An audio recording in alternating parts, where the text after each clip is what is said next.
Dear student, आज के इस वीडियो लेक्चर में हम क्लास 10 इंग्लिश द ट्रीज के MCQS क्वेश्चंस के बारे में बहुत ही बेसिक से डिस्कस करेंगे।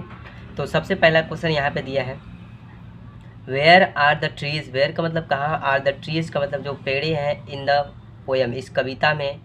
इन द पोएम का मतलब कविता में, फाउंड का मतलब पाई जाती है। तो जो पेड़े हैं ये कविता में कहाँ पर पाई जाती हैं। तो ऑप्शन नंबर सी इसका राइट आंसर हो जाएगा। इन द हाउस का मतलब होता है घर में। दूसरा दिया है, व्हाट टाइप ऑफ प्लांट्स, किस प्रकार के पौधे आर मेंशन का मतलब बताए गए हैं इन द पोएम का मतलब कविता में। तो कविता में किस प्रकार के पौधे का उल्लेख किया गया है, किस प्रकार के पौधे के बारे में बताया गया है। तो इस तरह से कविता में इसमें ऑप्शन नहीं दिया है, तो ऑप्शन नंबर डी वाला none of the above right answer होगा इसका। मैं इसका आंसर बता देता हूँ। इसका आंसर होगा मैंगो ट्री और बनियान ट्री, चूँकि इसमें दिया नहीं है। तीसरा वाला दिया है दिस प्लांट।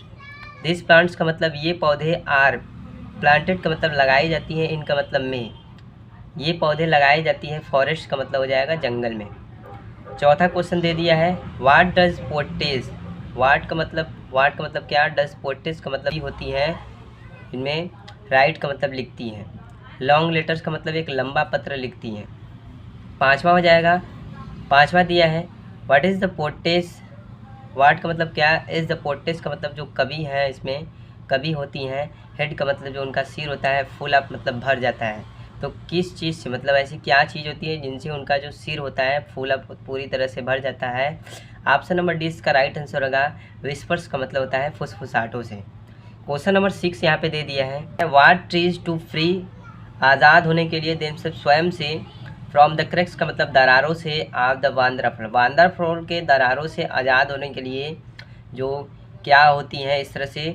तो ये रूट्स इसका राइट आंसर होगा। जो जड़ें होती हैं वांद्रा फ्लोर के दरारों से आज़ाद होने के लिए, स्वयं को आज़ाद होने के लिए आगे बढ़ती हैं। तो इस तरह से ऑप्शन नंबर इसका राइट आंसर हो जाएगा।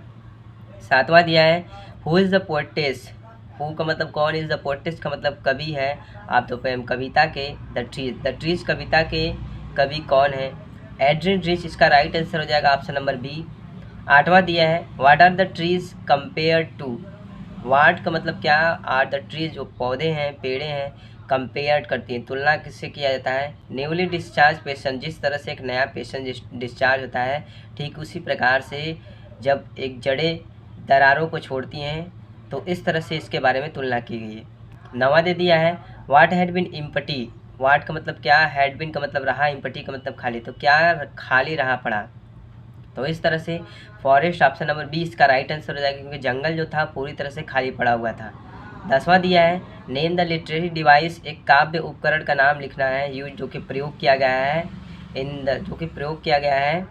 द मून जो कि चंद्रमा, इज ब्रोकन टूट रही है, लाइक अ मिरर एक शीशे के रूप में, चंद्रमा एक शीशे के रूप में टूट रही है। तो इस तरह से ऑप्शन नंबर बी इसका राइट आंसर होगा। Option number B. सिमिल का मतलब होता है उपमा अलंकार। इस तरह से चंद्रमा के बारे में बात की गई है तो इसमें उपमा अलंकार होगा। सिमिल का मतलब होता है उपमा।